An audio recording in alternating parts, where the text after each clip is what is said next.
नमस्कार, आप देख रहे हैं एपी न्यूज। आपके साथ मैं हूं नम्रता बुंदेला और आप देख रहे हैं हमारा खास कार्यक्रम चुनावी फीवर। और उपचुनाव की इस गर्माहट के बीच सियासी गलियारों में किस तरह से नेताओं के ऊपर ये चुनावी फीवर चढ़ा हुआ है और किसका पारा कितना गर्म है और किसका पारा कितना ठंडा हो रहा है, ये सारी चर्चा करेंगे आज हमारे इस कार्यक्रम चुनावी फीवर में। हमारी साथी अदिति इस वक्त हमारे साथ जुड़ी हुई है। अदिति, हम आपसे जानना चाहेंगे कि आखिर आज किस नेता के ऊपर किसका टेम्परेचर सबसे अधिक हाई है इस चुनावी फीवर में?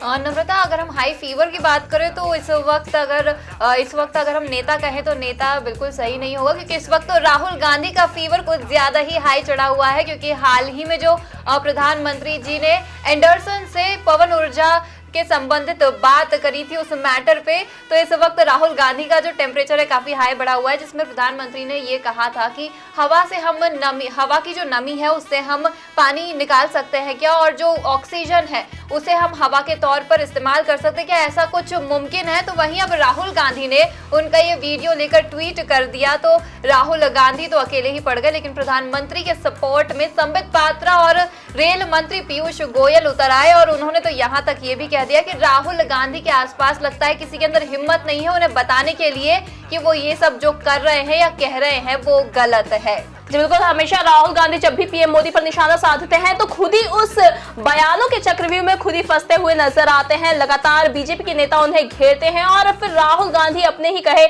शब्दों में उलझकर रह जाते हैं। लेकिन अब चलिए मध्य प्रदेश की ओर बढ़ते हैं, क्योंकि मध्य प्रदेश में इस वक्त सियासी माहौल काफी गरमाया हुआ है। तो मध्य प्रदेश की अगर हम बात करें तो इस वक्त कमलनाथ का चुनाव प्रचार जो है वो जोरों पर है। और कमलनाथ, जैसा कि पूरे देश में इस वक्त कृषि विधेयक को लेकर काफी विरोधों की आवाज उठ रही है, तो कमलनाथ ने तो कृषि विधेयक को लेकर ये तक कह दिया अदिति कि अगर हम सत्ता में आते हैं तो ये जो कृषि विधेयक है इस विधेयक को हम मध्य प्रदेश में लागू ही नहीं होने देंगे। लेकिन वहीं अगर हम चिकित्सा शिक्षा मंत्री विश्वास सारंग की बात करें तो चिकित्सा शिक्षा मंत्री विश्वास सारंग ने ये कहा है कि जब ये ड्राफ्ट बनाया जा रहा था विधेयक को लेकर तो उस ड्राफ्ट के लिए एक समिति बनाई गई थी और उस समिति में कमलनाथ भी शामिल थे और पंजाब के मुख्यमंत्री कैप्टन अमरिंदर सिंह भी शामिल थे। और इन्हीं दोनों की तरफ से सबसे ज्यादा विरोधों की आवाज इस वक्त सुनाई दे रही है। अब इस बात के पीछे पूरी सच्चाई क्या है ये तो कमलनाथ जाने और चिकित्सा मंत्री विश्वास सारंग जाने।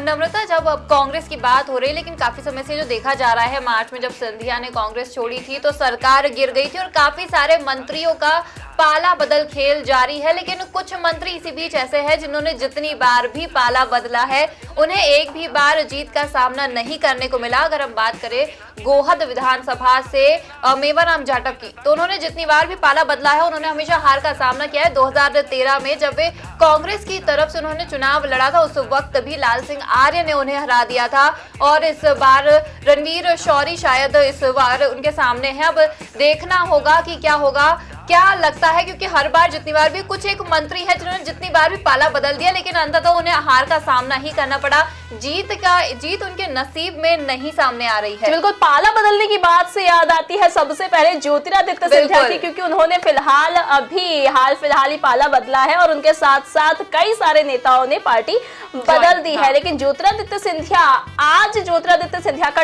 टेम्परेचर जो है वो हाई हो गया है इस चुनावी फीवर में, क्योंकि ज्योतिरादित्य सिंधिया को काफी दिनों से कांग्रेस ये कहते नजर आ रहे थे कि ज्योतिरादित्य सिंधिया तो भूमाफिया है, क्योंकि सिंधिया ट्रस्ट की ओर से जो जमीन ली गई थी उसके बाद ग्वालियर में एक जमीन सिंधिया ट्रस्ट की ओर से अपने कब्जे में ली गई थी। हालांकि ज्योतिरादित्य सिंधिया का कहना है कि वो जमीन तो उन्हीं की थी, लेकिन अब सिंधिया कांग्रेसियों पर पलटवार करते नजर आ रहे हैं, क्योंकि कांग्रेसी कई दिनों से उन्हें भूमाफिया कह रहे थे। अब सिंधिया ये कह रहे हैं कि हमारी तो 300 साल पुरानी जमीन जायदाद है, लेकिन अब मैं उन लोगों से सवाल कर रहा हूं जो नए नए महाराज बने हैं और सभी को पता है कि सिंधिया का इशारा किसकी ओर है।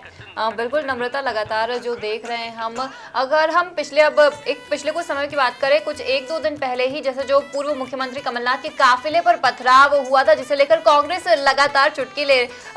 लगातार बोल रही थी कि भाजपा की तो नीति ही ऐसी है, भाजपा का स्वभाव ही ऐसा है। तो हाल ही में अब मुख्यमंत्री शिवराज सिंह चौहान ने एक परिपक्व मुख्यमंत्री की भूमिका निभाते हुए ये ऐलान कर दिया और इस बात के आदेश दे दिए कि आखिर इस पथराव की जांच होनी चाहिए।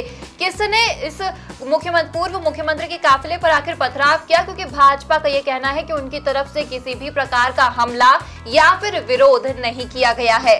जी बिल्कुल, तो मुख्यमंत्री शिवराज सिंह चौहान इस वक्त काफी फिक्रमंद नजर आ रहे हैं, वो भी पूर्व मुख्यमंत्री कमलनाथ के लिए। तो ये जो बात है, ये काफी अच्छी बात है मध्य प्रदेश की सियासत के लिए और मध्य प्रदेश के चुनाव के लिए, क्योंकि राजनीति एक तरफ है लेकिन एक स्वस्थ लोकतंत्र की अगर हम बात करें तो उसका उदाहरण, ताजा उदाहरण पेश किया है मुख्यमंत्री शिवराज सिंह चौहान ने। लेकिन फिक्रमंद शब्द से मुझे बात याद आ रही है बड़ा मलेरा, छतरपुर की जो बड़ा मलेरा सीट है, वहां से जो बीजेपी प्रत्याशी है प्रद्युम्न लोधी, वो अब कोरोना को लेकर चुनाव के लिए वोट मांगते नजर आ रहे हैं। उनका कहना है कि जब लॉकडाउन था, कोरोना काल चल रहा था, तब मैं इस पूरे लॉकडाउन के दौरान घूमता रहा, गली गली घूमा, मोहल्ले में लोगों की सेवा की और किसको क्या जरूरत है उन पूरी जरूरतों का ध्यान रखा, लोगों को मास्क बांटे और कुल मिलाकर अब कोरोना शब्द को लेकर और कोरोना में लोगों की सेवा कि ये बात करते हुए वो वोटों को, लोगों का जो वोट है उसको अपने पक्ष में करते हुए नजर आ रहे हैं। नम्रता, कोरोना वायरस जहां महामारी बना हुआ है पूरे देश दुनिया के लिए, लेकिन इसी बीच अब लोधी जी ने तो इसे वोट मांगने का सहारा ही बना लिया। अब ये देखना आखिर काफी दिलचस्प होगा कि जनता इस पर उन्हें कितना साथ देती है, क्या सच में उनके पाले में वोट आते भी है या नहीं।